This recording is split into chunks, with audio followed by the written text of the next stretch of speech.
ನಾಲ್ಕು ನಾಡು ಆಟೋ ಚಾಲಕರ ಮತ್ತು ಮಾಲೀಕರ ಸಂಘದ ವತಿಯಿಂದ ನಾಪೋಕ್ಲುವಿನಲ್ಲಿ ನಡೆದ 33ನೇ ವರ್ಷದ ಅದ್ದೂರಿ ಆಯುಧ ಪೂಜಾ ಮಹೋತ್ಸವವು ಅಲಂಕೃತ ವಾಹನಗಳ ಮೆರವಣಿಗೆ ಹಾಗೂ ರಸಮಂಜರಿ ಕಾರ್ಯಕ್ರಮಗಳೊಂದಿಗೆ ಅದ್ದೂರಿಯಾಗಿ ನಡೆಯಿತು. ನಾಪೋಕ್ಲು ಪಟ್ಟಣದ ಮಾರುಕಟ್ಟೆ ಬಳಿ ಸಂಘದ ಅಧ್ಯಕ್ಷರಾದ ಟಿಪಿ ಸುಕುಮಾರ್ ರವರ ಅಧ್ಯಕ್ಷತೆಯಲ್ಲಿ ಆಯೋಜಿಸಲಾದ ಅದ್ದೂರಿ ಆಯುಧ ಪೂಜಾ ಮಹೋತ್ಸವ ಸಮಾರಂಭವನ್ನು ಗಣ್ಯರು ದೀಪ ಬೆಳಗಿಸುವ ಮೂಲಕ ಉದ್ಘಾಟಿಸಿದರು. ಕಾರ್ಯಕ್ರಮದಲ್ಲಿ ಮುಖ್ಯ ಅತಿಥಿಗಳಾಗಿ ಪಾಲ್ಗೊಂಡು ಮಡಿಕೇರಿ ಬ್ಲಾಕ್ ಕಾಂಗ್ರೆಸ್ ಅಧ್ಯಕ್ಷ ಹಾಗೂ ಹೊದ್ದೂರು ಗ್ರಾಮ ಪಂಚಾಯಿತಿ ಅಧ್ಯಕ್ಷರಾದ ಎಚ್.ಎ. ಅಂಸ ಕೊಟ್ಟಮುಡಿ ಅವರು ಮಾತನಾಡಿ, ನಾಲ್ಕು ನಾಡಿನಲ್ಲಿ ಆಯೋಜಿಸಿಕೊಂಡು ಬರುತ್ತಿರುವ ಆಯುಧ ಪೂಜೆ ಕಾರ್ಯಕ್ರಮವನ್ನು ಯಾವುದೇ ಕಾರಣಕ್ಕೂ ಸ್ಥಗಿತಗೊಳಿಸಬಾರದು.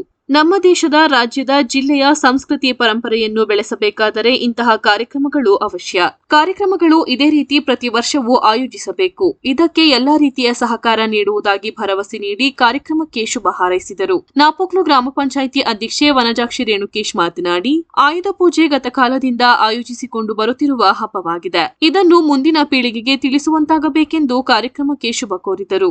ಕಾಫಿ ಬೆಳೆಗಾರರಾದ ರಮೇಶ್ ಮುದ್ದಯ್ಯ ಮಾತನಾಡಿ, ಭಾರತ ಕೃಷಿ ಪ್ರಧಾನವಾದ ದೇಶ. ನಮ್ಮ ರಕ್ಷಣೆಗೆ ಆಯುಧ ಬೇಕು. ಕೃಷಿ ಚಟುವಟಿಕೆ ಕಾರ್ಖಾನೆಗಳಿಗೆ ಯಂತ್ರೋಪಕರಣಗಳು ಬೇಕು. ನಮಗೆ ಸಂಚರಿಸಲು ವಾಹನಗಳು ಬೇಕು. ಇದಕ್ಕೆಲ್ಲ ಸಾಮೂಹಿಕವಾಗಿ ಪೂಜೆ ನಡೆಸಿ ಭಕ್ತಿಪೂರ್ವಕವಾಗಿ ನಮ್ಮ ರಕ್ಷಣೆಗಾಗಿ ಬೇಡಿಕೊಳ್ಳುವುದೇ ಆಯುಧ ಪೂಜೆಯಾಗಿದೆ ಎಂದರು. ಕಾರ್ಯಕ್ರಮದಲ್ಲಿ ತಾಲೂಕು ಪಂಚಾಯಿತಿ ಮಾಜಿ ಸದಸ್ಯ ಉಮಾಪ್ರಭು, ಗ್ರಾಮ ಪಂಚಾಯಿತಿ ಸದಸ್ಯ ಅರುಣ್ ಬೇಬಾ, ಹಿಂದೂ ಮಲಯಾಳಿ ಸಂಘದ ಅಧ್ಯಕ್ಷ ಅನಿಲ್, ಬಿಲ್ಲವ ಸಮಾಜದ ಅಧ್ಯಕ್ಷ ಪ್ರದೀಪ್, ಪಂಚಾಯಿತಿ ಸದಸ್ಯ ಇಸ್ಮಾಯಿಲ್, ಪಾರಾಣಿ ಗ್ರಾಮ ಪಂಚಾಯಿತಿ ಅಧ್ಯಕ್ಷ ಪಾಡೆಯಂಡ ಕಟ್ಟಿ ಕುಶಾಲಪ್ಪ, ಸಂಘದ ಮಾಜಿ ಅಧ್ಯಕ್ಷ ಬಿದ್ದಾಟಂಡ ರೋಜಿ ಚಿನ್ನಪ್ಪ ಕಾರ್ಯಕ್ರಮಕ್ಕೆ ಶುಭ ಕೋರಿ ಮಾತನಾಡಿದರು. ಕಾರ್ಯಕ್ರಮದಲ್ಲಿ ಉತ್ತಮ ಸೇವೆ ಸಲ್ಲಿಸಿದ ಆಟೋ ಚಾಲಕರನ್ನು ಸಂಘದ ವತಿಯಿಂದ ಸನ್ಮಾನಿಸಿ ಗೌರವಿಸಲಾಯಿತು. ಕಾರ್ಯಕ್ರಮದ ಅಂಗವಾಗಿ ಹಳೆ ತಾಲೂಕು ಆವರಣದಲ್ಲಿ ನಾಪೋಕ್ಲು ಪಟ್ಟಣದ ಮುಖ್ಯ ಬೀದಿಗಳಲ್ಲಿ ಅಲಂಕೃತಗೊಂಡ ವಾಹನಗಳ ಭವ್ಯ ಮೆರವಣಿಗೆ ನಡೆಯಿತು. ಬಳಿಕ ನಾಪೋಕ್ಲು ಮಾರುಕಟ್ಟೆ ಆವರಣದಲ್ಲಿ ಎಲ್ಲಾ ವಾಹನಗಳಿಗೆ ಸಾಮೂಹಿಕ ಆಯುಧ ಪೂಜೆ ನೆರವೇರಿಸಲಾಯಿತು. ಅಲಂಕೃತ ಮೆರವಣಿಗೆಯಲ್ಲಿ ಪಾಲ್ಗೊಂಡ ವಿವಿಧ ವಾಹನ ವಿಭಾಗಗಳಲ್ಲಿ ಸ್ಪರ್ಧಿಸಿದ ವಿಜೇತರಾದ ವಾಹನ ಮಾಲೀಕರಿಗೆ ಪ್ರಥಮ, ದ್ವಿತೀಯ ಹಾಗೂ ತೃತೀಯ ಬಹುಮಾನಗಳನ್ನು ಸಂಘದ ವತಿಯಿಂದ ವಿತರಿಸಲಾಯಿತು. ಸಮಾರಂಭದ ಪ್ರಯುಕ್ತ ಆಯೋಜಿಸಲಾದ ಲಕ್ಕಿ ಡಿಪ್ನಲ್ಲಿ ವಿಜೇತರಾದವರಿಗೆ ಪ್ರಥಮ 25,000, ದ್ವಿತೀಯ 15,000 ಹಾಗೂ ತೃತೀಯ 10,000 ನಗದುಗಳನ್ನು ಗಣ್ಯರು ವಿತರಿಸಿದರು. ಕಾರ್ಯಕ್ರಮದಲ್ಲಿ Bhadravati brothers sounds and lights events ಇವರ ವತಿಯಿಂದ ನಡೆದ ನೃತ್ಯ, ಹಾಡು ಸೇರಿದಂತೆ ವಿವಿಧ ಮನರಂಜನಾ ಕಾರ್ಯಕ್ರಮ ನೋಡುಗರ ಗಮನ ಸೆಳೆಯಿತು. ಈ ಸಂದರ್ಭ ಕಾರ್ಯಕ್ರಮದಲ್ಲಿ ರಾಜ್ಯ ಸರ್ಕಾರದ ಗ್ಯಾರಂಟಿ ಅನುಷ್ಠಾನ ಯೋಜನೆಯ ಜಿಲ್ಲಾ ಉಪಾಧ್ಯಕ್ಷ ಬೊಳ್ಳಂಡ ಗಿರೀಶ್, ಕೆಡಿಪಿ ಸದಸ್ಯ ಕಲಿಯಂಡ ಕೌಶಿ, ಜಯ ಕಾಫಿ ಕ್ಯೂರಿಂಗ್ ವರ್ಕ್ಸ್ನ ಮಾಲೀಕರಾದ ಮಂಡಿರ ಕಿಶೋರ್ ತಮ್ಮಯ್ಯ, ಚರ್ಮಂದಡ ಗಣಪತಿ, ಉದ್ಯಮಿ ಕಂಗಣ್ಣ ಅರುಣ್ ಮಂದಣ್ಣ ಸೇರಿದಂತೆ ಮತ್ತಿತರರು ಉಪಸ್ಥಿತರಿದ್ದರು. ನಾಡಿನ ಎಲ್ಲ ಸಾರ್ವಜನಿಕರು ಆಗಮಿಸಿದ್ದಾರೆ. ಅವರಿಗೆಲ್ಲ ನಾನು ಆಯುಧ ಪೂಜೆ ಮತ್ತು ವಿಜಯದಶಮಿಯ ಶುಭಾಶಯಗಳನ್ನು ಕೋರುತ್ತಾ, ಈ ಸಂದರ್ಭದಲ್ಲಿ ಹಲವು ವರ್ಷಗಳಿಂದ ಈ ಆಟೋ ಮತ್ತು ಮಾಲೀಕರ ಸಂಘದಿಂದ ಈ ಪ್ರೋಗ್ರಾಮ್ ಆಗ್ತಿರ್ಲಿಲ್ಲ. ನಮಗೂ ಒಂಥರ ಬೇಜಾರಾಗ್ತಿತ್ತು. ಯಾಕೆಂದ್ರೆ ಈ ಸಂದರ್ಭ ಆಯುಧ ಪೂಜೆಯನ್ನು ನಾವು ಮುಂದಿನ ಪೀಳಿಗೆಯವರಿಗೆ ಇದನ್ನ ನಾವು ಹೇಳ್ಕೊಡ್ಬೇಕು. ಯಾಕೆಂದ್ರೆ ಇದು ಗತ ಕಾಲದಿಂದ ಬಂದಿರುವಂತಹ ಆಯುಧ ಪೂಜೆ, ಈ ಪ್ರೋಗ್ರಾಮ್ ಇದು ನಾವು ಮುಂದಿನ ಪೀಳಿಗೆಗೆ ಹೇಳ್ಕೊಡೋದು ಅಂದ್ರೆ ಈ ತರ ಪ್ರೋಗ್ರಾಮ್ ಮಾಡಿಕೊಂಡು ನಮ್ಮ ಈ ಮಧ್ಯಾಹ್ನ 2 ಗಂಟೆಗೆ ನಾವು ವಾಹನ ಮಾಲೀಕರ ಸಂಘದಿಂದ ಪ್ರೊಸೆಷನ್ ಆಯ್ತು, ಅದರ ಪ್ರೈಸ್ ಇದೆಲ್ಲ ನಾವು ಒಂದು ಪ್ರೋಗ್ರಾಮ್ ಇಂದಾನೆ ಮಾಡಕ್ಕೆ ಆಗೋದು. ಅದರಿಂದ ವರ್ಷ ಇದಕ್ಕಿಂತ ಅದ್ದೂರಿಯಾಗಿ ಪ್ರೋಗ್ರಾಮ್ ಮಾಡಲಿ ಅಂತ ಹೇಳ್ಬಿಟ್ಟು ನಾನು ಈ ಸಂದರ್ಭದಲ್ಲಿ ಆಶಯಿಸುತ್ತೇನೆ. ಆಯುಧ ಪೂಜೆ ಗತಕಾಲದ ವೈಭವ.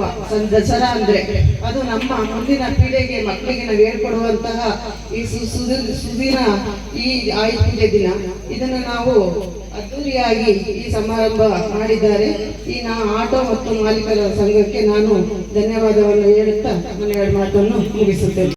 ನಾವು ನೋಡ್ತಾ ಇದ್ದೀವಿ ಇಲ್ಲಿನ ಈ ನಾಪೋಕ್ಲು ನಾಡಿನ ಕಾರ್ಯಕ್ರಮಗಳು ಸುಮಾರು ವರ್ಷದಿಂದ ನಿಂತೋಗಿತ್ತು. ಕಾರಣಾಂತರದಿಂದ ಕೊರೋನಾ ಇರ್ಬೋದು, ಅಲ್ಲಿಂದ ಇಲ್ಲಿವರೆಗೆ ನಾವು ನಡೆಸಲಿಕ್ಕೆ ಸಾಧ್ಯವಾಗಲಿಲ್ಲ. ಇವತ್ತು ನಮ್ಮ ಈ ವಾಹನ ಚಾಲಕರು ಮತ್ತು ಮಾಲೀಕರು ಅವರು ಪಾಪ ಈ ಆಯುಧ ಪೂಜೆಯನ್ನು ಯಾವ ಕಾರಣಕ್ಕೂ ನಾವು ಬಿಡಬಾರದು. ನಾವು ಈ 4 ನಾಡಿನಿಂದ ಬರುವ ಜನರಿಗೆ ಏನಾದ್ರೂ ಒಂದು ಕಾರ್ಯಕ್ರಮ ಇಡಬೇಕು ಅಂತ ಹೇಳುವ ಉದ್ದೇಶದಿಂದ ಅವರು ಪಾಪ ಇಷ್ಟು ಕಷ್ಟಪಟ್ಟು ಅವರು ಮಾಡಿದ್ದಾರೆ. ಅವರಿಗೆ ಮೊದಲನೇದಾಗಿ ನಾನು ಅಭಿನಂದನೆಗಳನ್ನು ಸಲ್ಲಿಸ್ತಾ ಇದ್ದೀನಿ. ನಮ್ಮ ದೇಶದ, ನಮ್ಮ ರಾಜ್ಯದ, ನಮ್ಮ ಜಿಲ್ಲೆಯ ಸಂಸ್ಕೃತಿ ಪರಂಪರೆ ಪರಂಪರೆಯನ್ನು ಬೆಳೆಸಬೇಕಾದ್ರೆ ಇಂಥ ಕಾರ್ಯಕ್ರಮಗಳು ಅವಶ್ಯಕತೆ. ನಮ್ಮ ಸಂಸ್ಕೃತಿ ಪರಂಪರೆ ಯಾವ ದೇಶದಲ್ಲೂ ಕಾಣಲಿಕ್ಕೆ ಸಾಧ್ಯವಿಲ್ಲ.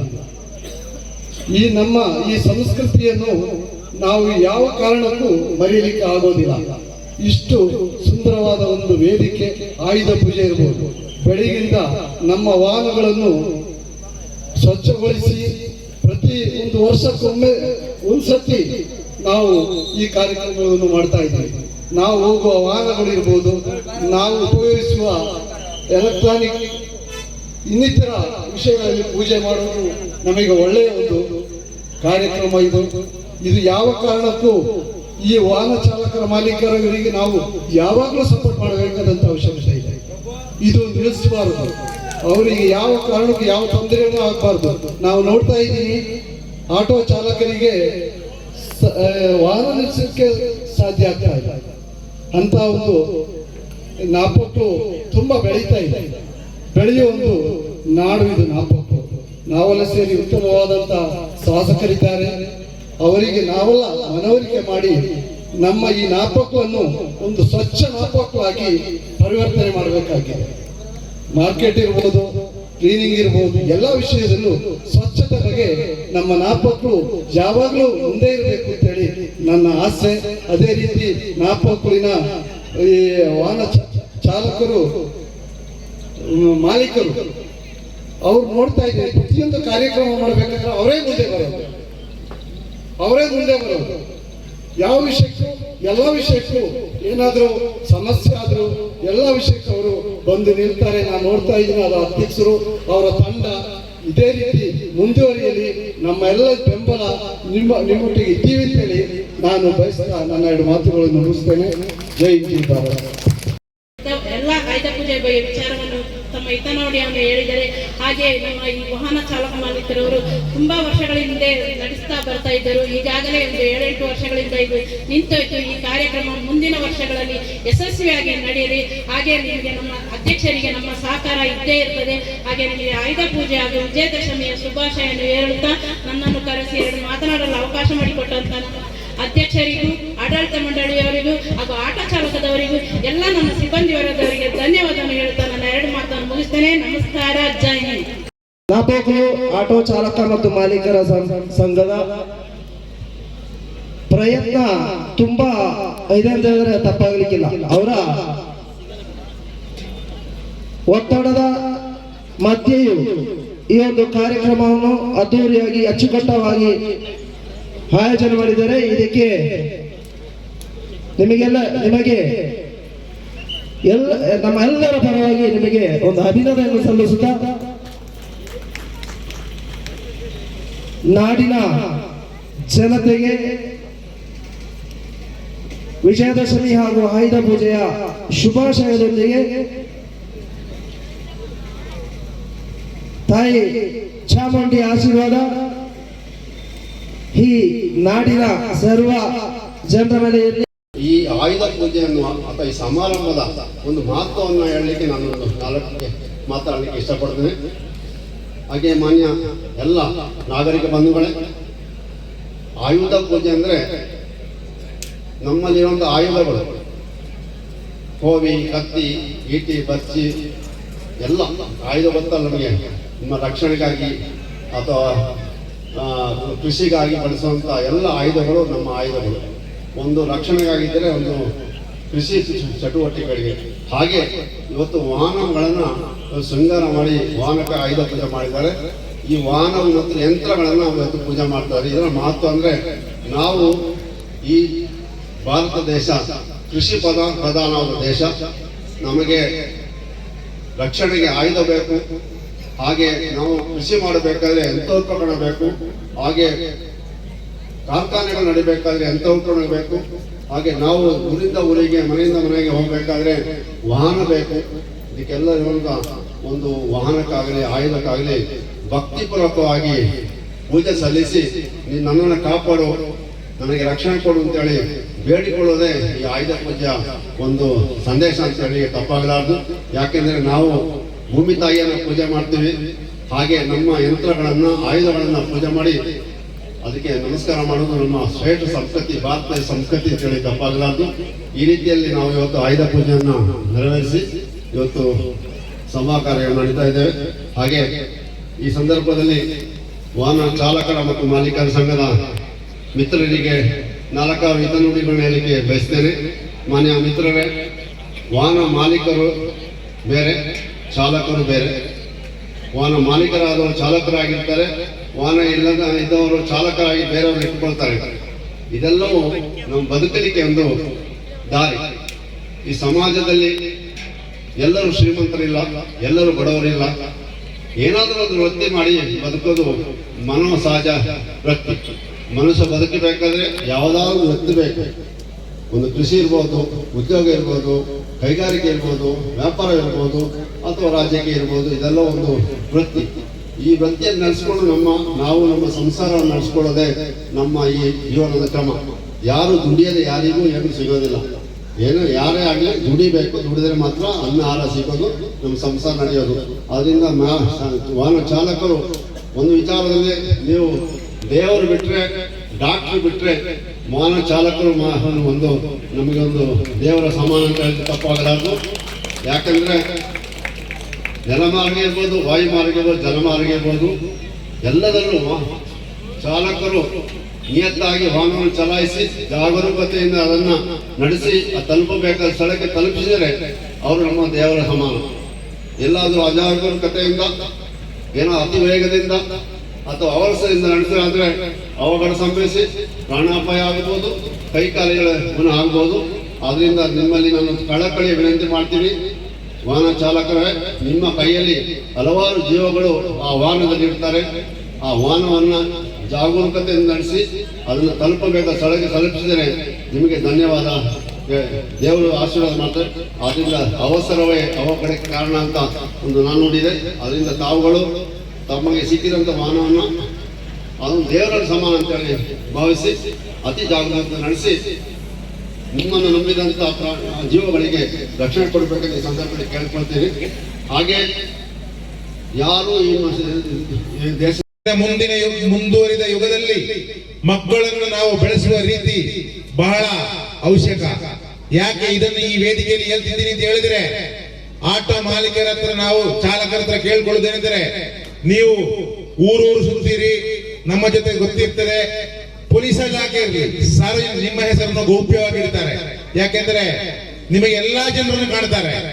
ಶ್ರೀಮಂತರು, ಬಡವರು, ದೀನರು, ದಲಿತರು, ಕೂಲಿ ಕಾರ್ಮಿಕರು. ನಿಮಗೆ ಏನಾದರೂ ಮನವರಿಕೆ ಆದಲ್ಲಿ ದಯಮಾಡಿ ಆ ಮಾಮೂತವನ್ನು ಓಡಿಸಬೇಕು.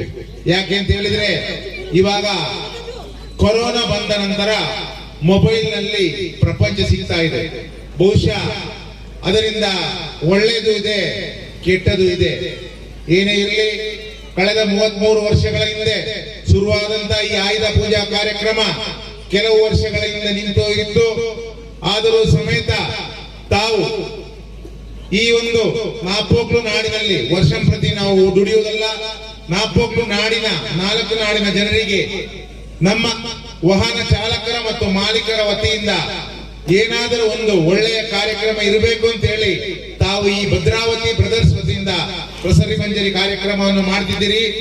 ಸರ್ವಶಕ್ತನಾದ ಭಗವಂತ ತಮಗೆ ಇನ್ನು ಮುಂದಕ್ಕೂ ಇಂತಹ ಒಂದು ಕಾರ್ಯಕ್ರಮವನ್ನು ನಡೆಸಲು ಅವಕಾಶ ಕೊಡಲಿ ಅಂತ ಹೇಳಿ, ವಿವಿಧತೆಯಲ್ಲಿ ಏಕತೆಯನ್ನು ಕಾಣುವ ಈ ಭಾರತ ಮಾತೆಯಲ್ಲಿ ಸರ್ವಶಕ್ತನಾದ ಭಗವಂತ ಸಹಬಾಳ್ವೆ, ಈ ಸಹಬಾಳ್ವೆ ಅಂತ ನಾವು ಬದುಕಿದರೆ ಒಂದು ಸುಂದರ ಜೀವಮಾನ ಅಷ್ಟೇ. ವಿಷಯ ದೊಡ್ಡದೇನಿಲ್ಲ. ರೆಸ್ಪೆಕ್ಟ್, ಬೆಲೆ ಮತ್ತು ಶಿಸ್ತು ಅಂತ ಹೇಳ್ತೀನಿ ನಾನು, ಡಿಸಿಪ್ಲಿನ್. ನಿಮ್ಮ ವಾಹನಗಳ document, insurance, DL, driving licence ಇದನ್ನು ಇಟ್ಟುಕೊಳ್ಳಿ. ಯಾಕೆ ನೀವು ಪೊಲೀಸರಿಗೆ ಹೆದರಬೇಕಾಗಿಲ್ಲ. ಸುಲಭ. ಡಾಕ್ಯುಮೆಂಟ್ಸ್ ಇಟ್ಕೊಳ್ಳಿ, ಇನ್ಶೂರೆನ್ಸ್ ಇಟ್ಕೊಳ್ಳಿ. ನಾನು ಒಂದು ಮಾತು ಹೇಳ್ತೀನಿ ನಿಮಗೆ, ತಪ್ಪು ಮಾಡುವುದು ಮನಸ್ಸನ ಸಹಜ ಗುಣ. ಪದೇ ಪದೇ ತಪ್ಪು ಮಾಡುವುದು ಮೂರ್ಖತನ. ಮೂರ್ಖನಿಗೆ ಸಮಾಜದಲ್ಲಿ ಸ್ಥಾನ ಇಲ್ಲ ಅಂತ ಹೇಳ್ತಾರೆ. ನಾವು ಮೂರ್ಖರಕ್ಕೆ ಯಾಕಾಗಬೇಕು? ತಪ್ಪು ಮಾಡೋದೇ ತಪ್ಪು ಇವತ್ತು ಮಾಡಿದ್ರೆ ನಾಳೆ ಸರಿ ಮಾಡಿಕೊಳ್ಳುವ. ತಪ್ಪು ಮಾಡಬೇಕು. ತಪ್ಪು ಮಾಡಲೇಬೇಕು, ಇಲ್ಲದಿದ್ದರೆ ನಾವು ಸರಿಯಾಗಲಿಲ್ಲ. ಆದ್ದರಿಂದ ಈ ವಾಹನ ಮಾಲೀಕರ ಮತ್ತು ಚಾಲಕರ ಸಂಘದ ವತಿಯಿಂದ ಬಹಳ ಒಂದು ರಸ ಆಚರಣೆ ಆಗ್ಲಿ ಅಂತ ಹೇಳ್ಕೊಂಡು ಅದ್ರ ಜೊತೆಗೆ ಇದು ಎಲ್ಲಾ ಧರ್ಮದವರು ಸೇರಿಕೊಂಡು ಮಾಡುವಂತದ್ದು ಆಚರಣೆ ನಾಡಹಬ್ಬ. ನಮ್ಮ ಬೇರೆ ಬೇರೆ ವೇದಿಕೆಯಲ್ಲಿ ನಾವು ರಾಜಕೀಯ ಮಾತಾಡ್ಬೇಕಾಗುತ್ತೆ, ಆದ್ರೆ ಇಂಥ ಒಂದು ವೇದಿಕೆ ಎಲ್ಲಾ ಧರ್ಮಗಳು ಸೇರಿ ಒಂದು ಆಚರಣೆ ಮಾಡ್ತಾ ಇದೀವಿ ನಾವು. ಇದು ಒಳ್ಳೇದಾಗ್ಲಿ. ಹಾಗೆ ನಮ್ಮ ರಾಮಾಯಣದಲ್ಲಿ ಒಂದು ಕಥೆ ಬರುತ್ತೆ, ಈ ಮಾತೃಭೂಮಿ. ನಾನು ಇದು ಭೂಮಿಗೆ ಸಂಬಂಧಪಟ್ಟಂತ ಒಂದು ಆಚರಣೆ, ಅದಕ್ಕೆ ನಾನು ಒಂದೆರಡು ಮಾತಾಡ್ತಿದ್ದೀನಿ. ಈ ಆಚರಣೆ ರಾಮ ರಾವಣನನ್ನು ಸೋಲಿಸಿ ಅಲ್ಲಿ ಎಲ್ಲ ಸ್ವರ್ಣ, ಅವಾಗ ಲಕ್ಷ್ಮಣ ರಾಮನ್ಗೆ ಹೇಳ್ತಾನಂತೆ, ಎಲ್ಲ ಸ್ವರ್ಣ ಇದೆ, ನಾವು ಅಯೋಧ್ಯೆಗೆ ಹೋಗೋದೇ ಬೇಡ, ನಾವು ಇಲ್ಲೇ ಇದ್ಬಿಡುವ, ಅಲ್ಲಿ ಭರತ ಆಡಳಿತ ಮಾಡ್ಕೊಂಡಿರ್ಲಿ ಅಂತ. ಅವಾಗ ರಾಮ ಹೇಳ್ತಾನಂತೆ, ಅಪೇ ಸ್ವರ್ಗಮಯ ಲಂಕೆ ಇತೇ ಲಕ್ಷ್ಮಣೇ ಲೋಚತೆ ಜನನಿ ಜನ್ಮಭೂಮಿಶ್ಚ ಸ್ವರ್ಗಾದಪಿ ಗರಿಯಸಿ ಅಂತ. ಅಂದ್ರೆ ನನ್ನ ಮಾತೃಭೂಮಿ, ನನ್ನ ಆಚರಣೆ, ನನ್ನ ವಿಚಾರ ನಮಗೆ ಶ್ರೇಷ್ಠ ಅಂತ. ಹಾಗೆ ಈ ನಾಡ ಹಬ್ಬ ಪ್ರತಿಯೊಬ್ಬನು ಎಲ್ಲಾ ಜನಾಂಗದವರು ಸೇರ್ಕೊಂಡು ಈ ಆಚರಣೆನ ಶ್ರೇಷ್ಠವಾಗಿ ಆಚರಣೆ ಮಾಡ್ಲಿ, ಎಲ್ಲರಿಗೂ ಒಳ್ಳೇದಾಗ್ಲಿ ಅಂತ ಹೇಳ್ಕೊಂಡು ನಾನು ಎರಡು ಮಾತು ಮುಗಿಸ್ತೀನಿ. ಜೈ ಹಿಂದ್, ಜೈ ಕರ್ನಾಟಕ.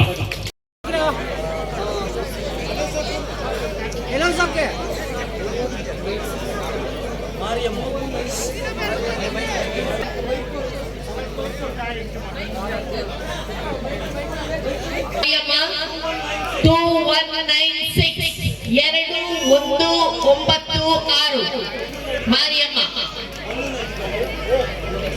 ಈಗ ಎರಡನೇ ಬಹುಮಾನ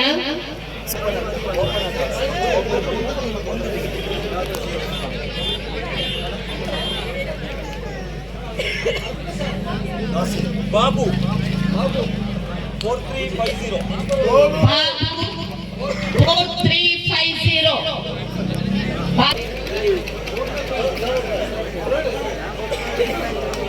ಈಗ ಮೂರನೇ ಪ್ರೈಸ್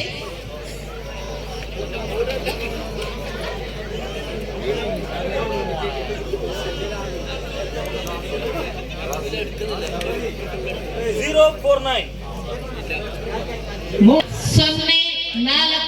049